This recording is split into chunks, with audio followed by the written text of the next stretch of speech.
interested you in the Spenser books in order to make them into a film with Peter Berg? Well, the books obviously have been beloved by so many, and the television series, which this is not based on, was something that I grew up watching. It was one of the first times I'd ever seen my neighborhood on TV, other than the news, and some terrible crime being reported.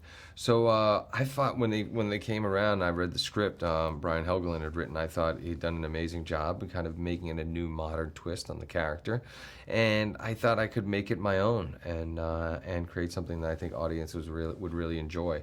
You know, he's the kind of everyman, reluctant hero who is just a guy who cannot tolerate to see people being wronged or injustice taking place.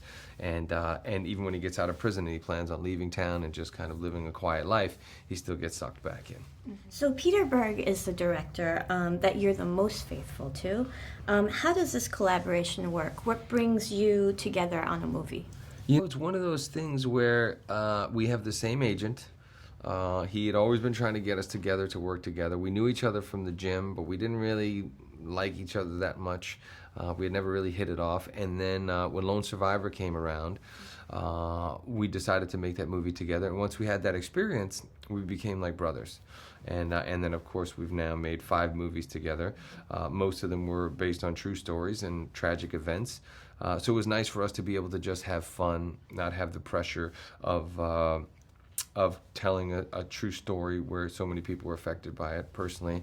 So this was a nice change of pace for us. How important is he to develop, the persona on screen and making characters close to the values you want to portray? It really depends. I mean, the values that I want to portray are the values that I have to portray in real life. I don't necessarily let that dictate the kind of roles that I choose to play. Mm-hmm. I think I may have a tendency to gravitate towards, guys who are these kind of everymen. But I think, I just think, okay, do I like this piece of material? Do I think audiences enjoy seeing me this? And is this something that will kind of challenge me or something that will stimulate me? And that's kind of how I go about it. The end, it hints at a sequel.